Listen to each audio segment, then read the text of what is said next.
Hello, the Spartan Nerd here. And it's been a while since I did a review.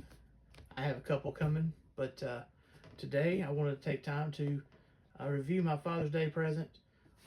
I'm gonna do this video in two parts. But what I have is Final Fantasy Magic the Gathering Commander decks. I have one for what I wanted. The two games that I care about in Final Fantasy are 7 and 10. My history with these goes way back. You can see I still have my PlayStation 2 copies of Final Fantasy X. I picked up 10 too later. I've never finished this game. It's just not for me. But 10 is great. 10-2 was fine. What it is you really like Yuna. Riku kind of gets on my nerves. And who cares about pain? She is not Lulu. So anyway, Final Fantasy VII is really I've played Final Fantasy on NES and I did not get it. But this right here, Final Fantasy VII for PlayStation 1, this was where it was at. I mean, I probably finished this game who knows how many times. Let me see if I can get some better lighting. How's that? Alright, so here we go. I'm going to get these over to the side. I'm going to start off with Final Fantasy VII and open that up. I've probably beaten this game 20 times, maybe. I don't know. Maybe not that many. 10 or 12 times. That would be the original. The more recent ones, Remake and Rebirth, which probably I think these cards will reflect more of. I've beaten those two. I've 100%ed Rebirth, by the way. I'm like in the weird extra missions part of the game, so it takes hours and hours to play modern games, right? And the original Final Fantasy, you could beat it in 40 hours, maybe 35, 40 hours. The original Final Fantasy VII. Maybe you should get a quick plot synopsis. The character here, Cloud, has mistaken identity crisis. He believes he is someone else. But that does not become clear till near the end of the game. And along the way, his girlfriend, in my game, she's usually his girlfriend. Because you get to actually date one of several characters. And I have dated most of the characters in the game, except for Barrett. My brother did that accidentally. I didn't even realize you could date Barrett until the Spartan brother number 2 did that. So y'all, you know who you are if you're watching this. All right. So anyway, yeah. Basically, you're taking on the evil power company, sucking the life out of the planet. You're environmental terrorist. Ooh, that's heavy, right? And but then your whole plot is turned upside down when a powerful wizard that has a lot to do with the main character Cloud basically becomes the main enemy of the entire planet. And so that's a really, really fast synopsis of a game that, if you play it right, should take you about 60 hours to beat.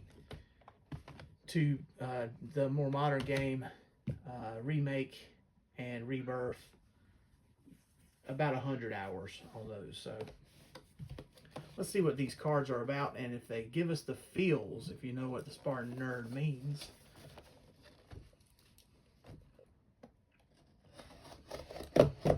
By the way, this is a gift from my father. Who knows how long ago.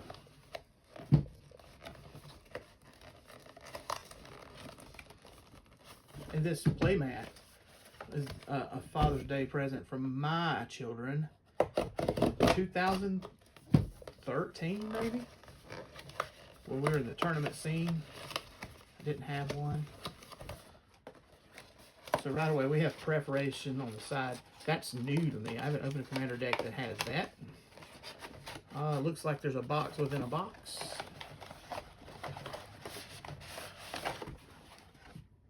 There we go. We can see Cloud. To the back, You can see previews of these cards. We'll look at them in a minute. But Cloud, Ex-Soldier, Let's Mosey, that being a word from the game. This game is called Limit Break. That was one of the things about this game. Your character will build up so much anger over a while, they hit their limit and do a super powerful attack. We've got these counters, and these are shiny foils, so that's different. So, you know, if you don't use dice, use these. This is not a card. You can cut this thing out. This is a fake card on the front in foil. This deck is not foiled out. There is a more expensive version that's like $350 to $450. All Surge foil. I bought a collector's pack and got a Surge foil in there, and it's worth like $100, and it's a character I don't even know because it's from a different game. But I'll be selling that. But here we are. Let's look at the back of this inside box. Well, we have a collector's booster pack sample. That's what this is actually a sample. And this Magic the Gathering with a crystal. The crystals in Final Fantasy VII are materia. Magic crystallizes into materia, and people use it for to use magic. And it's kind of frowned upon by the scientists to use the word magic, but that's what it is. This is Tifa Lockhart. She is, I mean, she's some people's favorite. Alright, so there's some stuff here. This is a sleeve, I guess, for that that collector's booster pack. And we have a box. By the way, this pre-con, I bought the Warhammer, which I do not play, but the Warhammer Necron pre-con, and that thing can stand up against constructed decks with combos and everything. It's really good. Hopefully, Limit Break here will be that good. So, let's open this collector's booster. Maybe I pulled something awesome. This is just a sample, so you'll go and buy that $50 pack I was talking about. So here we go. Do the flippy over. There's some propaganda. Summon Ixion. Cool. Ixion is a big like horse that shoots lightning out of his horn, a unicorn. Exile target creature and opponent controls until this saga leaves the battlefield. So the summons in this set are I know this from opening my collector's booster pack. They are saga creatures. So this is Saga Unicorn. And that was level 1. Exile target creature opponent controls. Saga leaves until the saga leaves the battlefield. So it's an O-ring for 2 turns. Let's see. Put a 1/1 counter on each of up to 2 target creatures you control. You gain 2 life. So this might be a Ixion's not in Final Fantasy VII, so I don't think. All right. Oh yeah, that costs 2 generic, 1 white. We also have Mog, the Moogle Warrior, a legendary creature, Moogle Warrior. It has lifelink. It's a 1/2 creature with dance. At the beginning of your end step, each player may discard a card. Each player who discarded a card this way draws a card. If creature card was discarded this way, create a 1/2 white Moogle creature token with lifelink. If not a creature card was discarded this way, put a 1/1 counter on each Moogle you control. So there you go. Of Final Fantasy, this is like the cute creatures. But I kind of hate them. So here we are.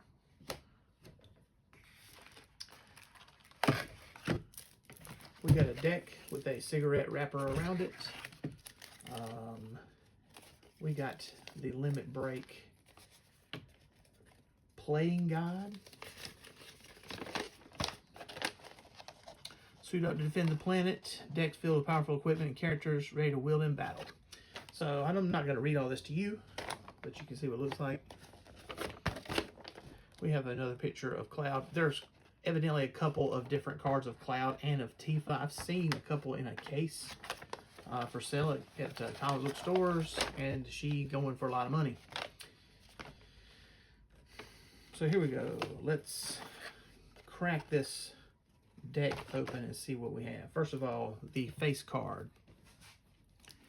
Probably there might be a thick version of this card in here that's meant to be your commander. So this is for commander, a specific style of Magic where you really showcase your cards.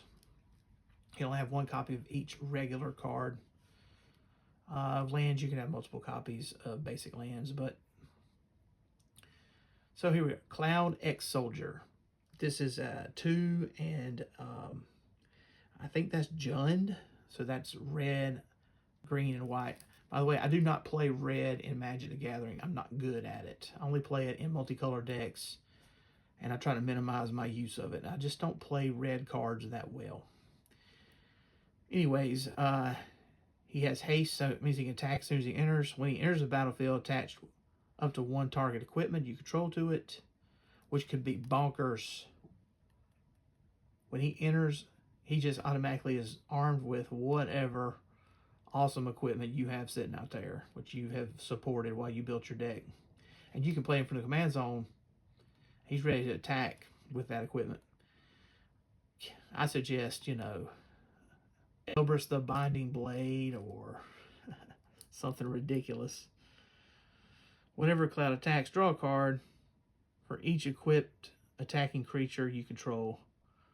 Then, so whenever he attacks, you're drawing a card for each equipped attacking creature you control. So it wants you to put equipment on your creatures. Cloud at 7 has power 7 or greater. Create 2 treasure tokens. And the thing is, this is the Buster Sword he's holding. This is the most iconic game sword in all of Magic the Gathering. It's like on level of He-Man's Power Sword or Voltron Sword or Link's sword. The sword of, what do they call that thing? Legendary Sword of the Hero or whatever. It's on par of Darth Vader's lightsaber or Luke's green one from Return of the Jedi. It's a thing. The Buster Sword. Also on, not Mythbusters, but maybe Steve Reinella's channel where he modifies guns, they made one and tried to use it. And it's ridiculous to even think someone might actually have such a weapon. So there's Cloud. Here's Tifa, an alternate commander, martial artist in foil. She has melee when this creature attacks. It gets +1 until the end of turn. For each opponent you attacked this combat. So she ramps up when she attacks.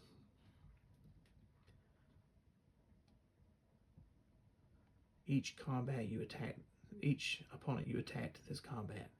See, in Commander, you can only attack one person at a time. So as we keep reading this card, let's see what it says. Whenever one or more creatures you control with power 7 or greater deals combat damage to a player, untap all creatures you control. If it's the first combat phase of your turn, there's an additional combat phase after this turn. So this gives you more attack phases, which is why she can get 1/1 counters for each one you control. This is a powerful effect. Aurelia, the war leader, an angel, a red-white angel, has this ability where you can get extra attack steps. All right, so I'm going to hit the points of the rest of these cards, tell you who they are, what do I like, what I don't like. Here's Sid, Free Flyer Pilot. I see equipment and vehicle spells, so that's good. He's got jump. It looks like Sid. There's a Sid in almost every Final Fantasy game, so I'm told. Cloud's Limit Break. So here we have tiered. So this is like level up. Choose one additional, similar to level up, but I guess it's an instant speed spell. So you have Cross Slash, Blade Beam, and Omni Slash. These are iconic limit breaks that Cloud has. The Omni Slash is like the greatest in the original game. Cross Slash is the basic one. Blade Beam is just, everybody loves it. He shoots a laser off the end of his sword. That's cool. Elena the Turk Recruit. And this is a more modern version of her. She doesn't look like her old self. The Turks were like mercenaries that the electric company, Shinra Electric Company, they had them as their mercenaries. Heidegger, the Shinra executive, and he was effectively kind of like the general of the army. He also has a guffaw as a laugh. So I'm not reading what these cards do. I'm telling you who they are and why I'm happy to have them. Whether or not I ever play this deck, I'm happy to have cards of it. Helitrooper, an enemy. They fly. Let's see. Soldier Military Program. It's an enchantment. At the beginning of combat on your turn, choose one. If you control a commander, you may choose both instead. Create a 1/1 white soldier creature token. Put a 1/1 counter on each of those 2 soldiers you control. And Cloud believes he was a soldier in this program. I guess you could say it like the Green Berets or the Army Rangers, like the G.I. Joes of their military was called soldier. Cloud believed he was one of these, but he was not, if you follow the story. Ultimate Magic Holy. So near the end of the game, basically Sephiroth, the wizard that takes over at the end, big wizard soldier, he was a soldier, military hero, he's called this meteor, and they try everything from launching rockets at it, whatever, to expel it. Nothing works. But then Cloud's girlfriend, Eris, see, I call her Eris, because the original English was Eris. Her sacrifice, she was sacrificed by Sephiroth. He didn't realize it. It released the holy magic, and that's what actually expels the meteor. So Ultimate Magic Holy. So this is going to be an expensive card, because look what it does. It's instant speed. Permanents you control gain indestructible in a turn if the spell was cast from exile. Prevent all damage that would be dealt to you this turn. So this is similar to Teferi's Protection, but it has foretell. So you can actually put it over in the exile zone. Everybody knows you have it. You just can't do it on the same turn. So that is part of the fun of this game of Commander. You got a Teferi's Protection sitting there waiting to be used. Nobody's going to target you because you're just going to cast it. And that is, I don't know how much that card's worth, but it's going to be worth something. Let's see. Looks like we'll get some red cards. Avalanche of Sector 7, they refer to these as the Splinter Group in the more modern games. This is Wedge, Jesse, and Biggs. And I believe those are also the name of the rebel pilots in the original Star Wars movie. Kate Sith, the fortune teller, he joins your party halfway through the game. Basically, he is a little bit like a traitor. And he's this robotic cat that rides on this Moogle, cute animal I was talking about earlier. But he's a key point of the game. Kujata, summon Kujata. So this is a big ox. And it kind of has Trine as the ability. Trine is like elemental magic. In Magic Final Fantasy, you have lightning, ice, wind. Lightning, ice, wind, fire.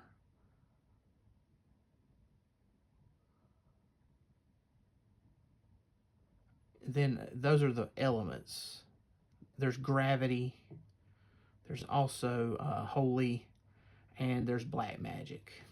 So, but this uses Trine. It's very powerful stuff. This says Ultimate Magic Meteor, and so this is like the opposite of the other card that I was talking about. Ultimate Magic Meteor deals 7 damage to each creature. If the spell was cast from exile, for each opponent, choose an artifact or land that player controls. Destroy the chosen permanents.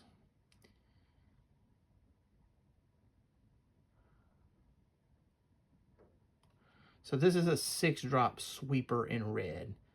And if you do, if you foretell it, so you have it in the exile zone, everybody knows you got it, you can destroy their stuff. This clears the way for red to do the burn spells and stuff that it really wants to do. Vincent in the original game was a hidden character. Everyone that played through the game, the first time I played through it, I did not get Vincent. I didn't get him till I bought the Ultimania guide. Yep, that was me. So anyway, he's like a vampire guy that changes into monsters as his limit break. A flying monster and a really strong monster. And here's Yuffie.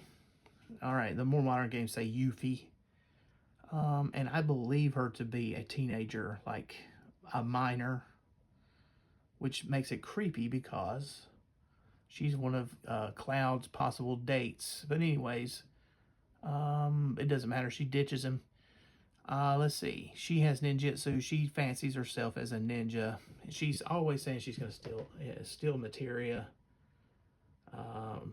hunting materia. She steals all your materia at one point in the video game. So here we go. That's the first crop of cards. I'm just going to say that. We're going to green cards. Bugenhagen, Grandpa Bugen. And I like this cartoon. This is new art. This is not from any of the games. This is Magic the Gathering art of Bugenhagen. And he's like the lead planetary scientist. He is Red 13's stepfather. Red 13's like a dog thing. He's the last of his kind. Let's see. Livestream's Blessing. So it has foretell. Draw X cards. It's an instant speed. X is greatest power among creatures you control. Cast spells. Spells cast from exile. You gain twice X life. Green really likes stuff like this. It goes right along with any green deck. Professor Hojo is the evil scientist. I was talking about Red 13 and Cloud being experimented on, believing he was a soldier, and Sephiroth. This is all the doing of Professor Hojo. If there's a third enemy in the game, this is who it is. Summoning materia. This is equipment, so this will attach to Cloud as soon as he enters the battlefield. I don't know how I feel about that. Like,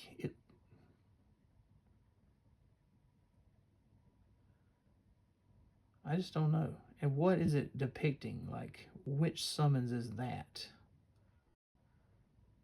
It's got 6 wings. Looks like the devil or a gargoyle. It doesn't look like Bahamut, but Bahamut does have 6 wings. So anyway, looking at the top card of your library, anytime. As long as this equipment is attached to a creature, you may cast creature spells from top of your library. So it's a little bit like Nessie and Corsair. Here you are with Eris, the last ancient, in green and white. This is the right colors for her because she is growing flowers all the time. Eris, I said, but it says Aerith. The more modern pronunciation, or that maybe the correct pronunciation. Lifelink and Raise. At the beginning of your end steps, you gain life this turn. Return target creature card from your graveyard to your hand. If you gain 7 or more life this turn, return that card to the battlefield instead. So herself, she will not gain you 7 life on attack, which is on flavor for this character. She doesn't hit hard. She does magic very well in the game. Here's Barrett, Avalanche Leader, and this does look like the remake design. This guy cusses a ton in all the games. Whenever equipment you control enters, create 2/2 red rebel creature token. Just like Barrett should also have reach, which he does because he shoots. He has a gun arm. That's a whole story too. Here is Red 13, who I already talked about. Vigilance and Trample. That's perfect for red. It says Beast Warrior. You can't tell what he is. I mean, I think he's a dog. He has characteristics of a lion too. Vigilance and trample is perfect. Modified creatures have vigilance and trample. That is, equipment R's you control. And counters are modifications. See, I was wondering about mutate. Mutate would be a cool modification. But it's not one of those listed. Cosmo Memory. When red 13 enters, return target R equipment card from your graveyard to your hand.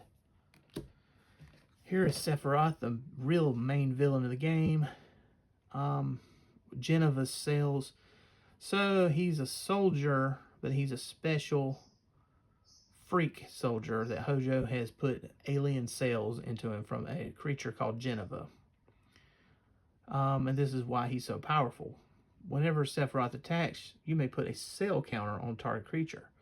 Till the end of turn, each modified creature you control has base power and toughness 7/5. Equipment R's and counters are modifications. And the reunion. I believe the next video game, the third installment of the remake trilogy, will be called Reunion. You heard it from the SpartanNerd first. Anyway, the reunion. Sacrifice a modified creature. Return this card from your graveyard to the battlefield tapped. So he's sacrificing things to come back, giving him an invincibility. There is an all-black Sephiroth out there. I saw in a case like $100. Conformer Shuriken, a piece of equipment. Looks just like it's something Yuffie would use. Wrecking Ball Arm. This is one of Barrett's weapons. If you don't want to use him as a shooter, put a Wrecking Ball on the end. Austere Command. This is a classic Magic card. This is a sweeper. It sweeps the whole board. Choose 2. Destroy all artifacts. Destroy all enchantments. Destroy all creatures with mana value 3 or less. Destroy all creatures with mana value 4 or greater. It depicts the president of Shinra, President Shinra, Heidegger, and Hojo, all there. Now, President Shinra gets whacked and replaced by his son in the story. Let's see. Bastion Protector. Commander creatures you control get +2 and have indestructible. I like that. I don't know who that's showing us. Bronze Guardian. Clever Concealment. All right, so this is showing us the scene at Wall Market from Final Fantasy VII. Basically, they go into this seedy part of town at a ladies. What's the right word? What should the SpartanNerd say? The kind of place the Reverend SpartanNerd would never visit. And they sneak Cloud in by dressing him up as a girl. And so there's the Clever Concealment. And it is very well done in the remake version, which you know they would do in the modern age of that we're in. So yeah, that's cool. Pure Steel. Back then in the 90s, that was very we would consider it comedic. Today, they took it really serious. Let's see. Pure Steel Paladin. A Knight. Unfinished Business. Unfinished Business. This is showing us the Turks standing there ready to beat somebody up. Vanquish the Horde. I don't know what that is. It's showing a weapon though. One of the weapons. The weapons are these monsters that attack everything when Sephiroth calls the meteor. It's like the planet taking revenge. And this is the first card that I've seen that has it. Destroy all creatures. This is another sweeper for 8. Costs 1 less to cast. For each creature on the battlefield. In a game of Commander, you could sweep the board for 2 with this. Because people got creatures all over the place. Yeah. People that have 1,000 fairies, boom. Dead. Looks like we might be hitting some more classic cards. Here's Chaos Warp.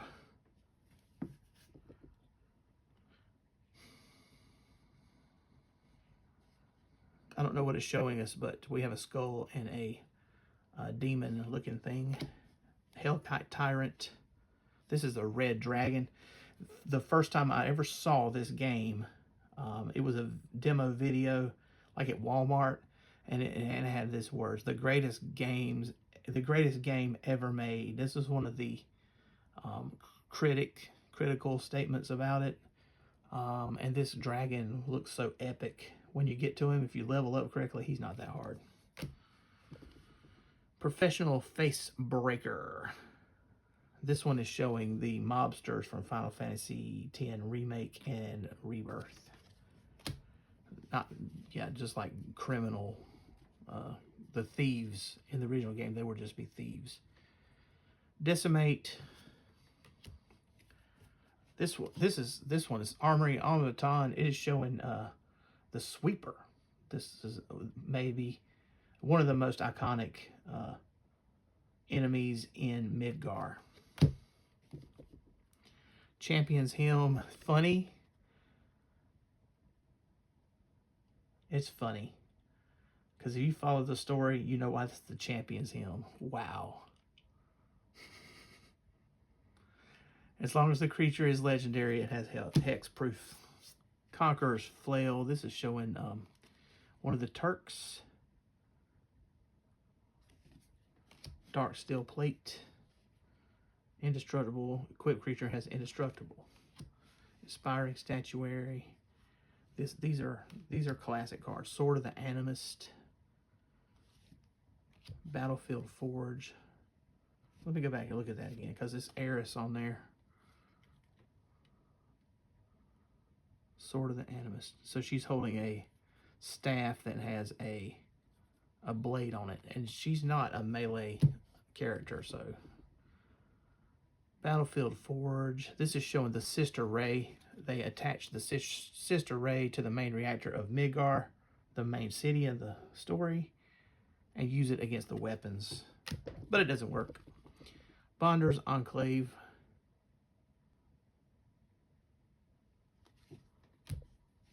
This is some land, so we have brushland. So it's showing you some of the landscape. You have some materia sticking up out of the ground. I think that's what they're showing. Canopy Vista. This is showing Yuffie's place, Wutai. Like it's like a Japanese flavored place. Flavor like in, obviously. Cinderglade is also showing you Wutai. You got these buildings, pagodas. Is that what they call those?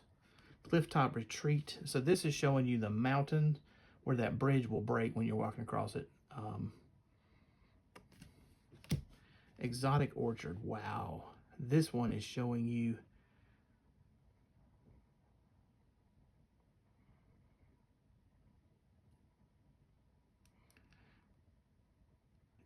this is not from Final Fantasy VII. This is from 10. And maybe that's why I don't recognize a couple of the art on this. That's what I was thinking. Even the flavor text. We have been expecting you, Lady Yuna. Welcome to Guadalus Salam. That's what I thought it was. Guado Salam. Trommel, Seymour's Butler. I don't like that is in this deck. Because the whole thing has been Final Fantasy VII. And now suddenly we have this Final Fantasy X artwork in there. Boo. Firelit Thicket, showing us another Japanese building. Fortified Village.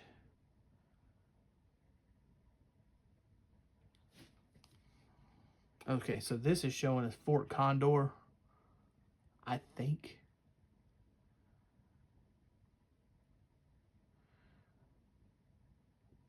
Yeah, we've been fighting Shinra on this battlefield for a long time. We've settled in for a long war. Yeah, it's showing Fort Condor, and at the top you can see the place where the Condor sits, guarding. Fury Calm Snarl. This is showing the canyon, Cosmo Canyon. Game Trail. This one is showing us the Gold Saucer, which is a fun place to go and play mini games. Mossfire Valley. This is showing Sid's Rocket. This was called Rocket Town. So original, right? Rootbound Crag. Did Sephiroth do this? Yeah, they go through the mine. When they come out, they see this. Like there was this swamp with a snake you can't get past, and a snake will attack you and kill you pretty much, usually. When you make it past the swamp or out of the cave behind the swamp, you see the same snake has been killed, and with apparently no effort by Sephiroth. Rugged Prairie.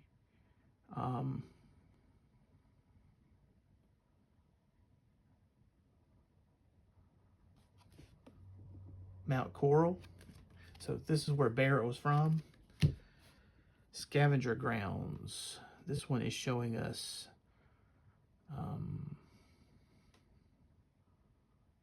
it's got something to do with the desert. Sacrifice the desert, exile all graveyards. Pay 2, that's cool. Slayer Stronghold. I know this card well from playing Prime Time in Modern. Let's see. Anyway, Slayer Stronghold. The picture is showing us President Shinra's office, like his war room. Spire of Industry, of course, and this is the main reactor of the city of Midgar.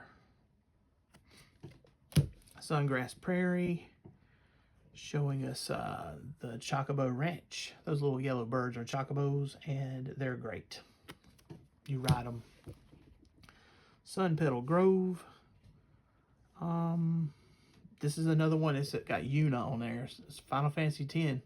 Wish I could live in a place like this, peaceful, living a smile on my face every day. This is like the place where her and Titus have their special moment. Sun Scorched Divide. You can see one of the bosses right there. I don't remember the name of that boss. I think that is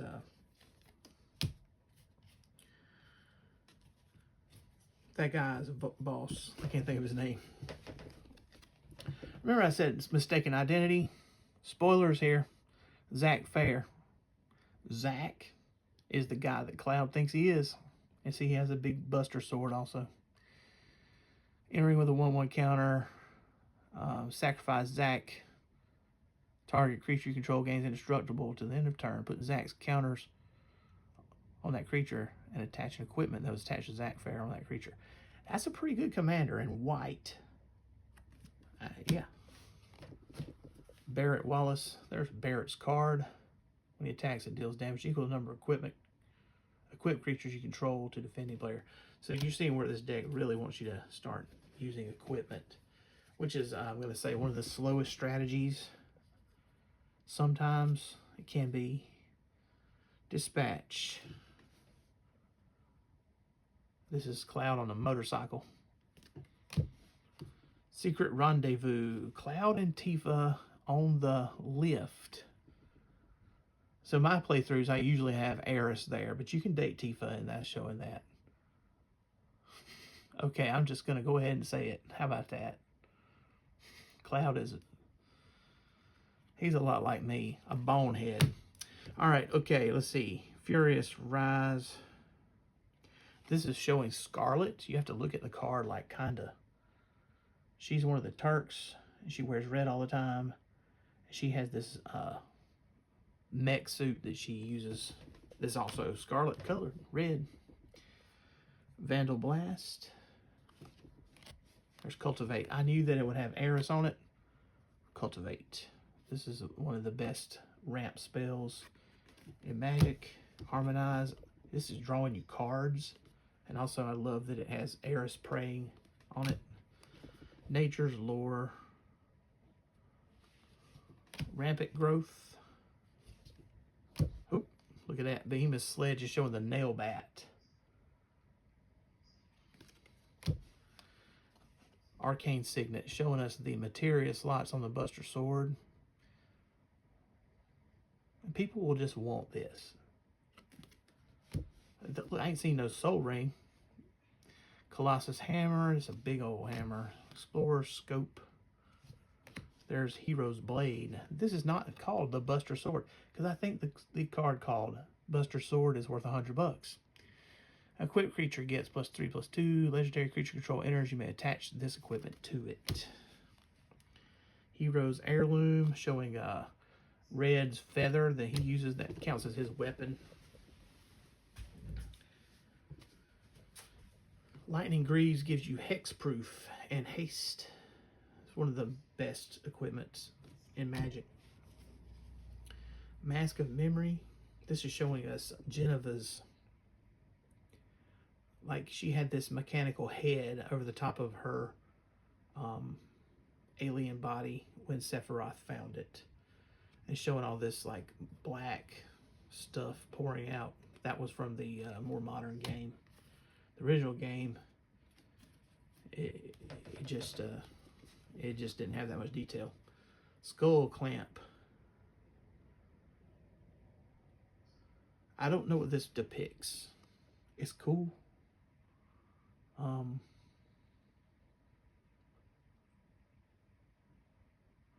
It says something about Geneva on that thing that's on her head.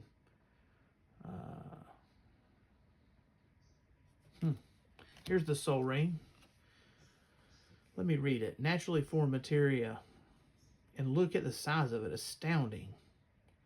For the Mako energy to condense into something like this, it must have taken an eternity. And this is when Cloud and Sephiroth go together at the beginning of the story. And they explore that cave where that snake was.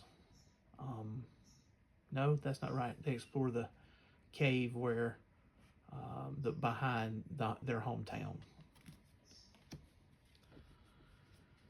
Trailblazer's Boots.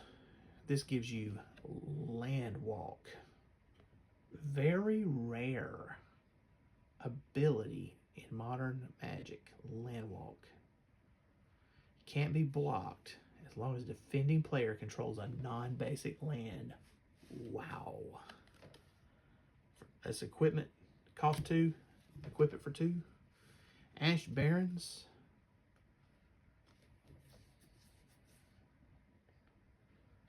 I can't really tell what it's showing us. Evolving Wilds.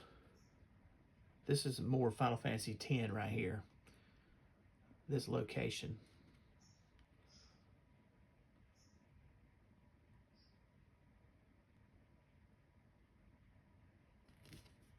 Jungle Shrine. Eris is saying something about this is the Temple of the Ancients in the original game. The more modern Temple of the Ancient does not look like this. I'm not really sure. I like the way they handle the more modern one.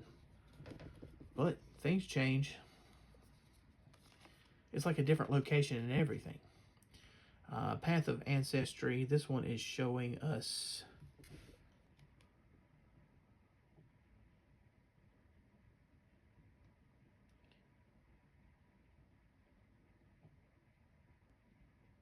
I'm not sure. I want to think it is Cito. Yeah, that's it. You have to look really close. That's Red and his father. His father has been turned to stone. And he's gone. He believed his father abandoned him, but his father turned to stone, defending the town. Radiant Grove. This is a Final Fantasy X thing. Riku is saying. It's just, once again, some people say these two games are the same planet.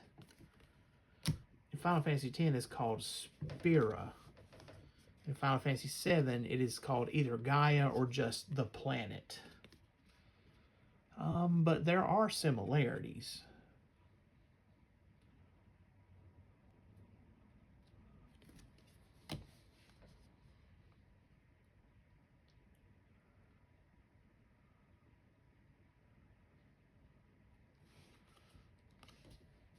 command tower. It's also showing us some at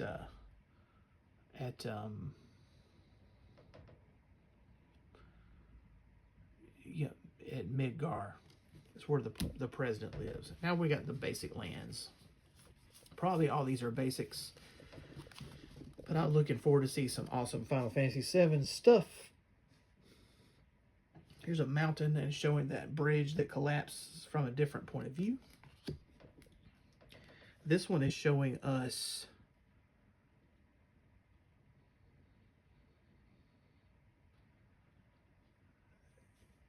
I don't know. Look down here at the bottom. Final Fantasy IV. So that's what it says it's from. There are other places like this in Final Fantasy VII, though. And here's another one that's showing like lava. It says Final Fantasy I. This one, Final Fantasy IX. I mean, why couldn't it be in 7, though? I mean, really, it does look like something 7 or 10 would have. This one, Final Fantasy III. A big old tree. Final Fantasy 11. I don't know who these characters are in the back, because I never played that game. This one is showing Final Fantasy 12. Some kind of giant crystal. This one is, I got the foil of this in my collector's pack. The 7th Heaven, Tifa's 7th Heaven. It's, you know, it's worth a little bit. I'm not selling that thing, but I love it. Final Fantasy 15. That's the game that came out when the Switch came out, I remember. And it's like they're riding in a car. I had a preacher that really liked it. Here we're at tokens. So we have soldier, soldier, soldier. These are probably double-sided. I'll look at the other side. So you get these soldier tokens. What else do we have? Rebels. The soldiers and the rebels. This is a reminder card, not really a token. So if you foretold one of those ultimate spells, you could set that up there. And this is treasure token. Treasure tokens are busted in Commander. The same thing. This is a little player's guide.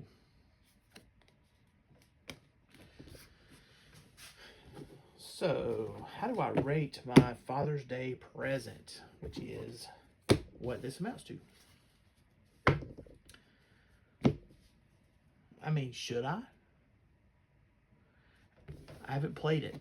I can tell you this, on flavor and art, it's terrific. I love that. I'm kind of annoyed that Final Fantasy X has a couple cards in here.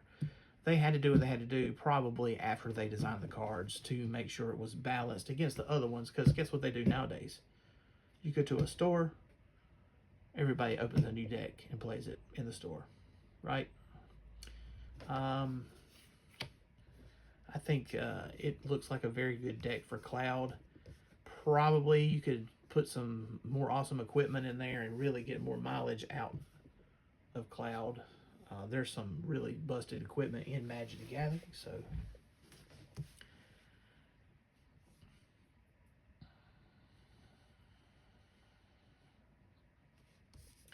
multiple attack steps. When people see this, they will kill you. So you kind of think, do I want to make this my commander? Because when people see it, they're like, oh no, you're not attacking. You'll kill me instantly. But, yeah. Well, what do you think? Hub City Geeks? Do you know Final Fantasy VII? Do you know Final Fantasy X? Do you know Final Fantasy period?